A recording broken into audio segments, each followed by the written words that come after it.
I am Werchter. I'm production manager here at Werchter Festival in Belgium. We grew up in the same family with Live Nation, Stageco and us. That's actually how we started. We're a bunch of friends organizing a festival. It's one of the biggest festivals in Europe, maybe one of the biggest in the world. It exists for 30 years now. We've been working on this festival from 1986. We were doing sound. At that time there was only one stage. It was in two villages.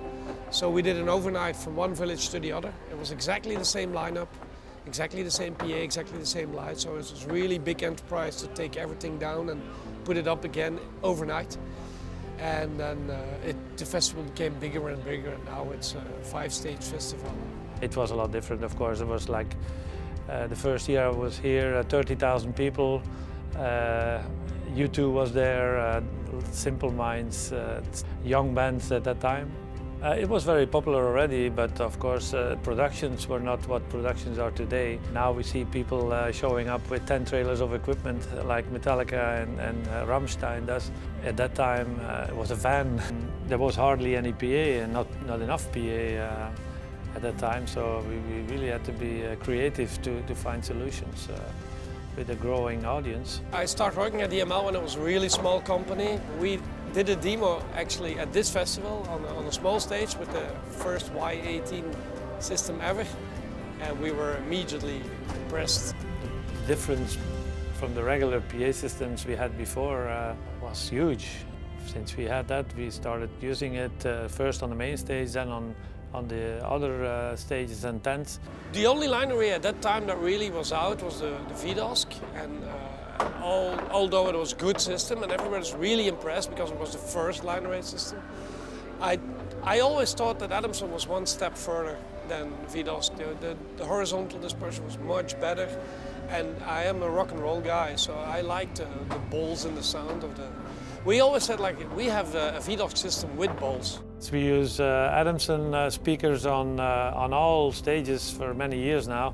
I can't remember we didn't know the system, so then it's sometimes hard to explain Red Hot Chili Peppers and Bruce Springsteen to use a system they've never saw before. But it worked and they were all really happy with it, and now audio specs, nobody even cares anymore. They know it's Adamson, they all know it. Most of the bands have been here multiple times and they're all really happy with it. Yeah, only smiles out front. Well, the fact that it's good is that every engineer is very happy. And this is the first time we used the E15. I know the first time when we used the Y18, it took us like 5 or 6 years to get it really right. And this is already better than what we had, so we can only go take it up. Main stage is like 72 E15s, 64 subs, and there are 24 Y10s, 66 Y18s in delay. I still love the Y-axis, no doubt about it. But the advantage, it's just an improvement of the Y-axis. The only thing that could have been improved was the HF section, which was very good, but if this one can throw us even like 100 meters without no problem. And everything is more tuned. The system is just like Formula 1 update car, you know, that's been tuned, everything is a little bit better. The rigging, of course, is much better. The rigging here is very difficult because there's little space to hang the system. And with the Y series, you had to make a train of the boxes to pull them up.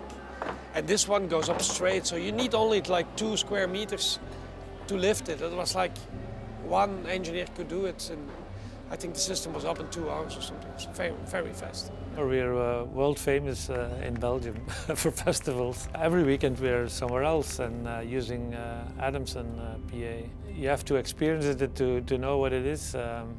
Every festival is different around the world. It's a different environment, it's a different vibe. Come over and have a look. We have 90 nationalities on site today, so you'll never be alone.